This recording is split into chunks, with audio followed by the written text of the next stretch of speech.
在 DC 宇宙中，那些变得邪恶、投身于黑暗、堕落的蝙蝠侠一直是非常恐怖的存在啊。这其中呢，我个人最喜欢，也是我觉得人气最高、最有魅力、最无解的，那一定是狂笑之父。我是小青儿大，各位老铁们大家好，今天仍然是蝙蝠侠，由 InArt Action 出品的，大家应该和我一样非常期待的狂笑。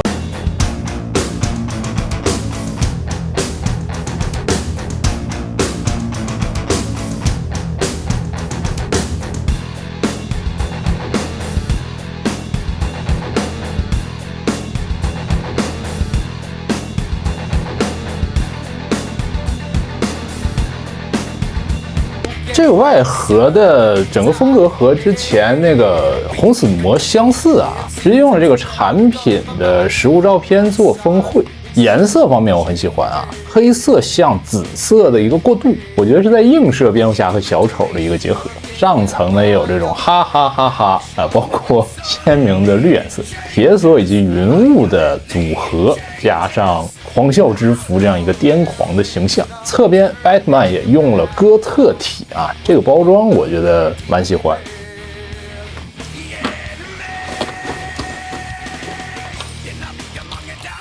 拆箱实物拿在手中，第一感觉啊，就是这个外观形象是非常戳我的审美啊，我就很喜欢这种黑暗的造型。就是原设或者说漫画中那个形象呢，它的整体妆造就是纯黑的外衣，有很多这种尖刺，黑暗哥特风啊，甚至是有点工业朋克的那种造型啊，就很戳我啊，我就很喜欢那种比较大颗的形象。而这款产品呢，带了一些魔改风，但也是基于原设的那个理念上进行了进一步强化吧，更多了一些被黑暗束缚的那种感觉。整体的服装会更多一些破碎呀，像是木乃伊一样紧紧被缠绕的一种形象。原本还比较规整的那个皮衣呢，在这款产品上会变化成为一个更加混沌一些的、纠缠到一些的造型。很明显的就是无序的这种钉子固定住、禁锢住一样的颜色的点点，虽然说它颜色上并不复杂，造型的影响下呢，完全不会单调，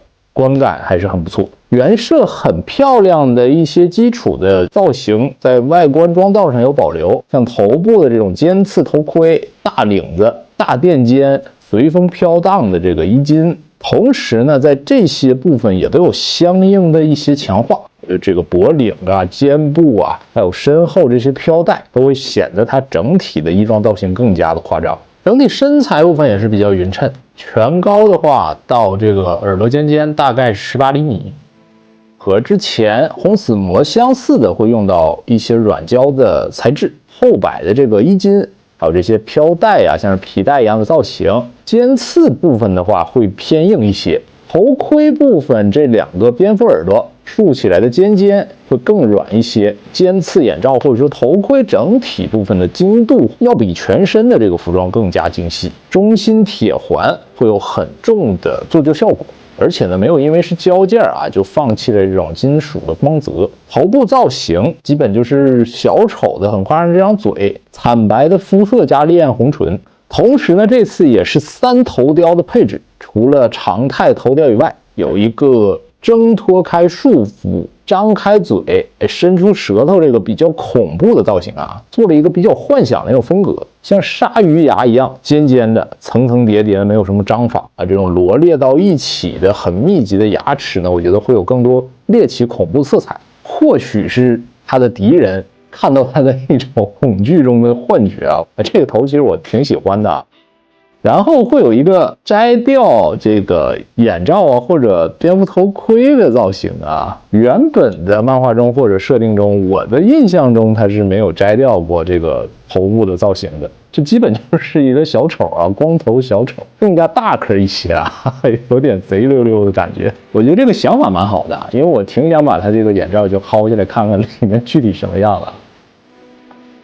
然后手型的话，除了本体搭配额外附带漆眉，这个不多说啊，基本都是惨白的皮肤、黑色的尖的指甲、血迹的一个刻画。特别说明的是有一个手握着病毒注射器的特殊造型。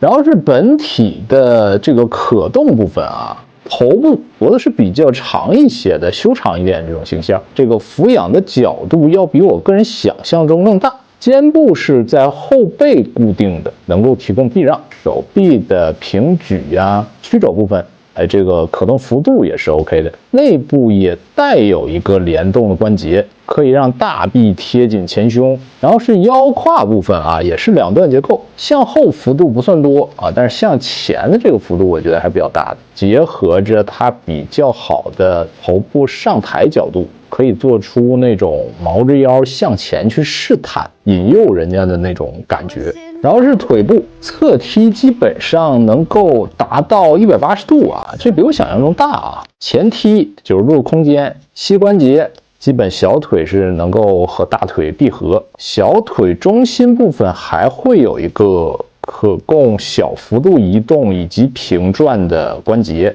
脚踝这里因为也是一个高帮的鞋子造型，前后这个幅度还是可以的。如果想要左右接地好一些的话，要调整这个关节角度，扭一下，再让它和脚面平齐。当然平时的话也可以依靠这个小腿的可动幅度争取更多的左右接地。前脚掌有较大的上抬幅度，整体掰上去目前我的感觉会更紧致一些啊。整体可动的话还是这个就不多重复了，它这个系列都是兼顾着外观一体性连贯的这个表现，再去追求一个高可动，摆出一些较大幅度的动作都是没有什么问题。然后就是其他配件武器部分，首先很标志性的大勾连，塑料材质，表面呢会做出一些凹凸不平的金属感，比较鲜明的血迹涂装。目前这个造型适合单手握持，如果杆子能够再加长一些可以双手摆出更大的一些幅度。一个蝙蝠造型的双刃，整体对称的从中心还有两侧刃部都能看出不同的蝙蝠造型，这蛮好玩的颜色上没有太突出，但是造型很有趣。然后是带有锁链的双钩，铁锁部分是真实的金属，锁链可以在手臂以及身体部分做出一些有趣的搭配有点像那个流亡刃。然后是两柄像是匕首或者说是刺刀，刃部呢也和镰刀一样做了这种银色，同样也有很鲜明的血迹，一个双持武器然后呢是远程武器，首先一定会有的蝙蝠镖，整个造型呢也更加黑暗和哥特一些。冲锋枪 MP5， 还有一柄银色的左轮手枪，枪械部分可以和左手的持枪手型搭配如果右边也提过领会就更好了，能摆出更协调的双持造型。武器配件上还是很丰富的，涂装还有颜色设计上和本体是十分相近的，银色和黑色和全身的这种装束是相得益彰的。然后是这个紫色的带有特效键的场景地台，这个和红斧魔之前那个类似但是特效键方面会更加夸张，一个扭曲的或者席卷的类似于紫色的火焰两侧也能看到小丑或者是类似于恶魔造型的这个头部刻画，和整体这个紫色的火焰融为一体。造型上我比较喜欢，也可以根据这个火焰的方向不同，搭配出一个你想要的效果，组合到一起会有更强的场景感。同样呢，也具备一个透明支架，可以做一个半腾空的造型。目前体验下来，我觉得就不多说它的设定上，就配件量上EN2的 Action 所有产品中，我觉得量最大，3颗头。武器搭配上，从近战到远程，从蝙蝠镖、枪械到镰刀刺刀双刃双钩的不同形象，还有呢这个比较大的地台，玩法或者摆放时候很多不同的搭配。而且呢，这次在魔改上或者2次创作上，我觉得风格上很契合于原本狂游之斧的那个气质，主打的就是禁锢、黑暗、哥特风，带有一些朋克金属的味道。整个改动上或者说2次创作上是很大胆像那种很夸张那种摇滚乐手也不为过作为一个玩具的呈现上，我觉得这个魔改还是很成功的。也可以猜想一下，我觉得后续整个这个黑暗骑士团的系列产品应该都会配备类似的这种地台，夸张的风格。总而言之，目前这款产品我个人的感觉很帅气，很戳我的审美，是有趣的。把玩上的一些体验呢，目前的感受上会更加紧实一些啊，也希望未来大货的时候能对于这款产品目前优秀的地方做以保持啊，希望能给大家带来一个很好的呈现啊。然后呢，这一期呢就先分享到这里了，喜欢的朋友们记得一键3连，我们下期再见了，拜拜。